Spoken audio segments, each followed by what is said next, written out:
Well, alright guys, so welcome back to Gamer Today. Some of you guys might see this game in the free-to-play section on your PlayStation 4. It's called Mega Zombie, the beta or beta. Guys, this game is complete garbage, but we're going to talk about why you might want to play it anyway. And the first reason, or maybe the biggest reason, is it's only about 1 GB or 2 GB to install this game. It's very easy to get into, it's super fast loading, and basically easy to just jump into a game.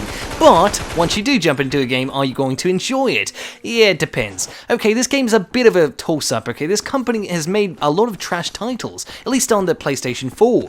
And ironically, there is another game with the same title as Mega Zombie, made by the same game company, but for Android and iOS, and that game actually does look fun. This game is not like that, not in any way, other than the fact that there are zombies. No, this isn't the first game I've covered from this game company before. I actually covered Operation Showdown 7, which is also another game they're super proud of, that they claim is great, and I actually broke that game and tore it to pieces and basically told you why you might want to play it or might not want to play it. And a lot of players got some great use of it, so this video is going to help you guys. If you want to play Mega Zombie and you just like, hey, I want to try this for myself, this video at least gets you started, get you in the right direction, give you my overall thoughts, and maybe help you guys make some of your own. So let's get into this. Mega Zombie is basically a shooter game, which I think you've already figured out, right? It's a shooter game that you play against 3 other squads, so you're in a squad, so 4 squads total, and you're fighting 3 other squads. But you've also got pesky zombies to fight, and those pesky zombies are very annoying. They get in your way all the time, and they're very, very troublesome. For some players, the zombies might seem like a cool thing, or it might be fun, I don't know. But obviously, guys, for most people, it's going to get annoying fast.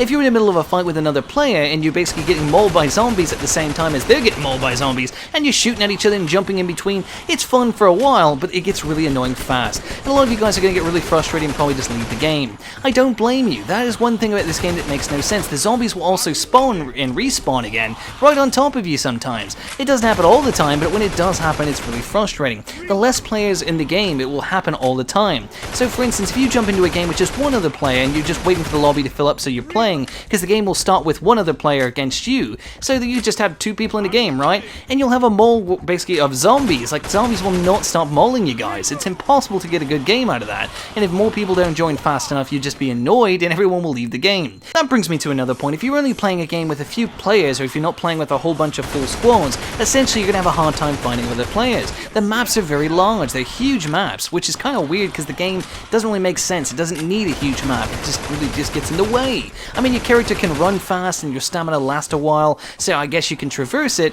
but by the time you get there, you're like, oh god, I'm out of breath, can I just get killed or can I shoot something? And you really do, you feel like that. It's really annoying. Something else to touch upon in this game is the camera system. It's very upsetting and very annoying to a lot of new players because it's over the shoulder, which is always kind of a hit or miss kind of thing, but the game also has this like wobbly kind of thing going on. When you run, it kind of gives you this, hey, I'm running, you know, it's like motion camera, if you will, and it's really stupid because not a lot of players like that. I actually don't mind it. It's kind of not too bad and I get used to it, and you might get used to it as well, but there's no option to turn that off. That like wobbly kind of thing that goes on.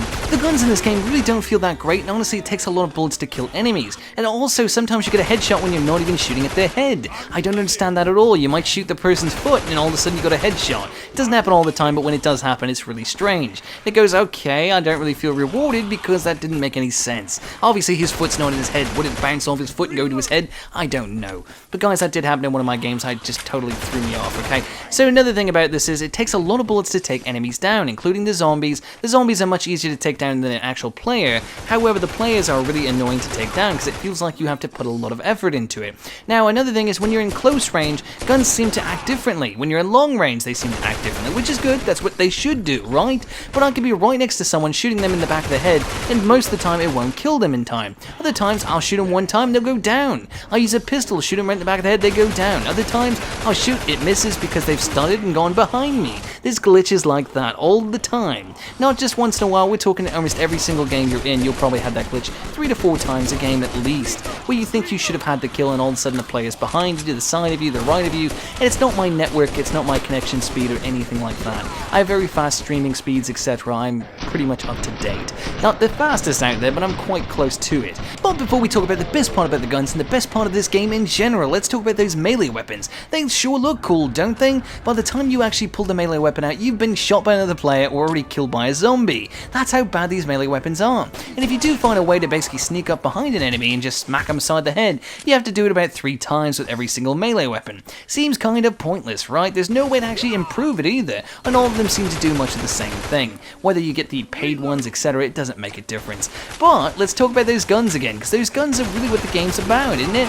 Well, you can actually buy in-game currency in this game with real-world money. That's great. You're supporting the developer. I normally say that's great all the time, because you do want to support the developers of this game, don't you?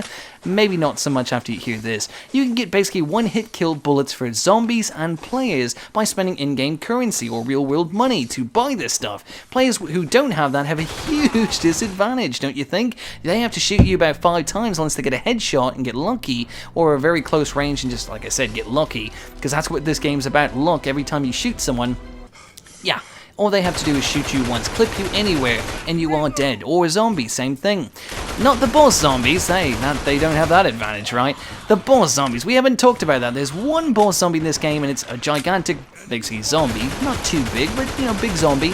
He jumps up real high, can smack the crap out of you, and he's got basically a football helmet on and a football jersey.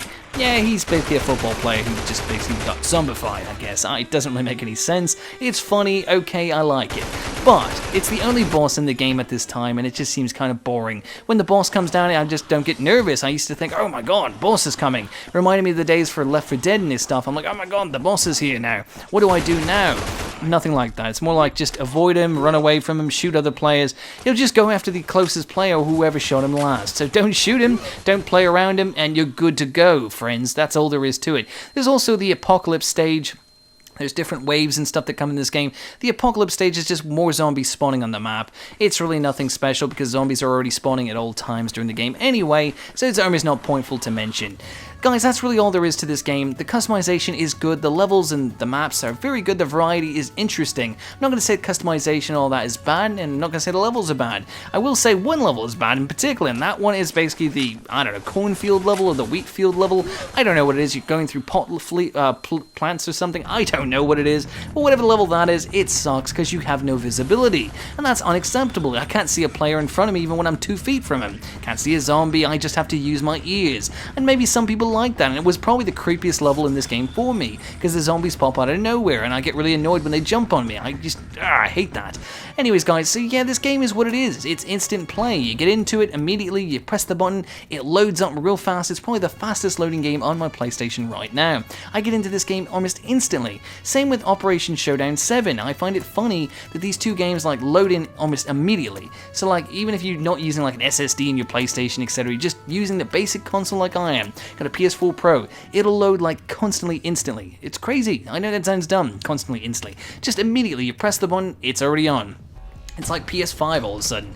But then, here's the other thing. You press the button to get into the game, and you're pretty much in the game, and you're already shooting things. That's where this game shines the most, and that's where Operation Showdown 7 shined the most. It's just a game you mindlessly play and jump into. And that's where the fun of this game really is. The controls are wonky, the frame rate goes from a smooth 60 frames, which it is smooth, until you see another player or a zombie. Then it dips down to 35, 30 frames, sometimes 25. It just jumps around like crazy. It's like the game has gone haywire.